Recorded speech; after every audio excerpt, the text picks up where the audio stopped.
Today we're going to be reviewing The Bad Guys. So The Bad Guys follows Wolf, Snake, Piranha, Tarantula, and Shark as they're trying to live a good life, but due to their past reputation, they can't do that because no one will give them a chance to have a job. So soon they find out that there's this new criminal organization that is stealing fictional metal known as MacGuffinite. So they team up with the chief, who does become the commissioner, to figure out who it is, and the bad guys surprisingly believe that this new threat is in fact Snake, and pretending to go to these different places to steal the MacGuffinite. When they go to the last place that the assailant will go to get the last piece of the MacGuffinite, they do see Snake there, and they do attack him, but then they realize that the reason why he's always been going to these places is because he has a girlfriend who is a raven. And after a misunderstanding, everyone believes that the bad guys have in fact gone bad again and are now on the run across the city. And then they meet the bad girls who are behind all these robberies, and it is led by Kitty Cat. There's their muscle, Pigtail, and unfortunately, Snake's girlfriend named Doom. And they are forcing the bad guys to do one more heist so that the bad girls can pull off the biggest heist ever. And if they don't, they have footage that shows that Diane used to be the Crimson Paw. So now they have to figure out how to do the heist while also get the bad girls in prison so that they can get the footage they need to destroy the evidence that shows that the Crimson Paw is really Diane. So this movie has a lot going on, but it's in a way where it's like, yeah, this happens, but this also happens, but this also happens, but this also happens, but still make it in a way where what the main plot is, which is the bad guys forced to be bad again, is relevant to the entire story. And I really, really, really like it. The beginning of the movie starts off with the bad guys going on a heist to show how they got their car, and I really like it because in the movie, it's a reveal that it reveals how Tarantula actually joined the bad guys, as this is like her first job ever. And I really like that one. It was amazing. It was the best way to open the movie. The comedy is also doubled, like it's twice as funny as the original. I really like it. The animation didn't change, and I guess it's fine because most movies usually change animation, like it gets better each film, but the movie still cracks it down with how the animation is in this movie. They added this new thing where it's kind of like something similar to anime, where when they find Wolf going into the arena, they run towards him and he screams like he's in an anime. And this happens, I believe, two times in the movie. And I gotta say, I actually really, really, really liked it. And I also do like this one part in the film where Wolf is wrestling Diane, or I guess teaching Wolf how to fight. And when he is about to fight her, it cuts immediately to her being beaten up, which makes sense because he almost screamed Crimson Paw and did a roundhouse kick, which to him that pushed him into the practice boards. I believe that's what they're called. Forgive me if I'm not calling them right. And I also really like the dynamic that they have with Snake and Doom. Now, it's weird, it's kind of gross because of their dynamic, but I really liked how Snake has a different character arc in this movie. It's not that big, but I do like that they changed his character just a little bit for the movie. It's not a permanent change, it's just this little add on to his character where he has a girlfriend named Doom. She set him up so that she can get close to the bad guy so that they can get the heist going. And I kind of like how even though that this was integral to her mission and Doom technically betrayed Snake, they still go for each other, and it's like, how are you still into Doom? She literally tricked you and she's blackmailing you into doing a heist you don't want to do, and you're still going after her. And it's weird how how far he's willing to go for it. But overall, it was still a pretty good change. I do love Wolf's arc in this movie where he's trying the most to be a good. Not that they're not trying to be good, they're also tired of, being shut down by job after job, but it seems like Wolf is more determined to be the good guy more than the rest of the good guys, and I really like that as well. But like I said, Diane mentioned in the film that trust isn't given, it's earned. You have to give them a reason to trust you, and I really love how that message is represented throughout the entirety of the film. And I do love how Kitty in the movie as the villain, the movie basically shows you that Kitty is what would have happened to Wolf if he never understood the differences between respect and earned and feared, if he didn't realize that he had a choice to become good. And I feel like with how we last saw her in the movie, we might see her come back again, but I really don't like that idea.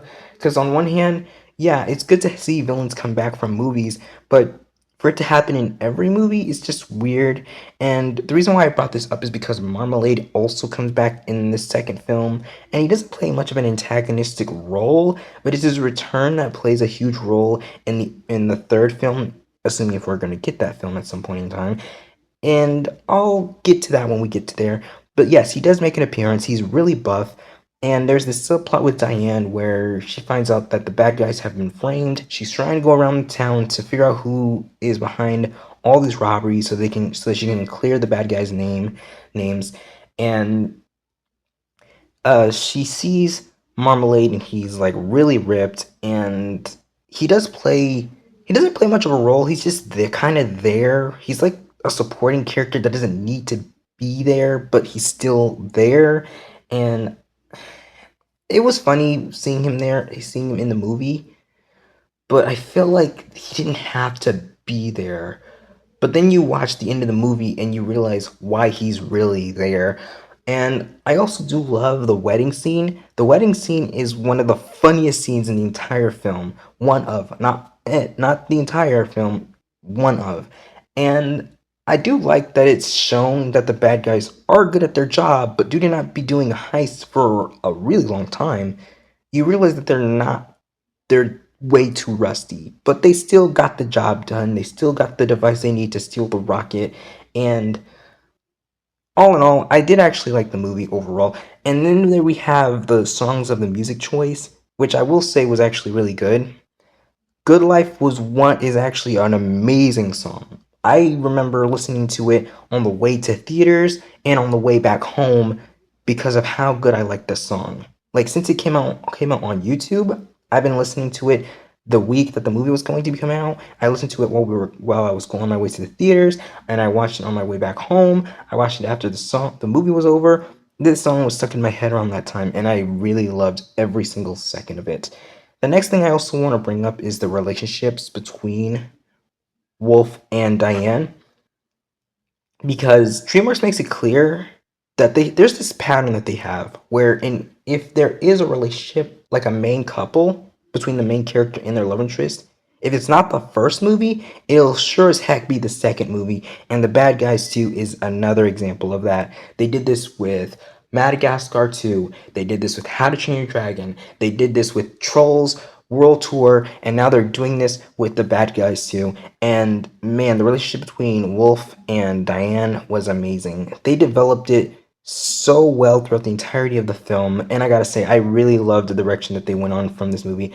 It's not developed where they are a couple off the bat. It's like where it seems like there's something going on between them, but they're just friends. But then it goes to where they're in space, and Diane saves Wolf from Kitty, and they actually become a couple. And I actually liked it. I also really liked when Wolf hugged her, and she hugged him back. Like you could tell she was surprised that he hugged her, but you also understood how happy she was to see him, how happy he was to help to hug her. It was just an amazing. And then we go to the end of the movie where, summing up everything that's been going on, I do actually like the development that they have with the commissioner, because the commissioner, who used to be this chief, did not really like the bad guys in the first movie, and in this finale, you kind of get the growing relationship between her and the bad guys, where they're kind of being allies, but because of the time that they've gotten, there's not enough development here. But then you go to the second film and they fix that problem entirely in the beginning of this final act of the movie. And it's because of the commissioner that they were able to get on the rocket to stop the bad girls. It's because of the commissioner that they were able to start a new clean slate because she faked their deaths so they can join a super secret agency to become agents. So they got a job, they can pay their rent, and now they're living that good life. And another thing about it is that Diane, unfortunately, her secret identity as the Crimson Paw has been leaked to the internet. The bad guys tried to stop the download, but they couldn't do it, and she no longer becomes the governor. And I gotta say, you can see the shock on her face. You can see the disbelief on her face, on their faces when they couldn't stop it. And I love that they become agents in the end of it all. And I gotta say, that was so sad. It's like the bad guys can't win, but they still win.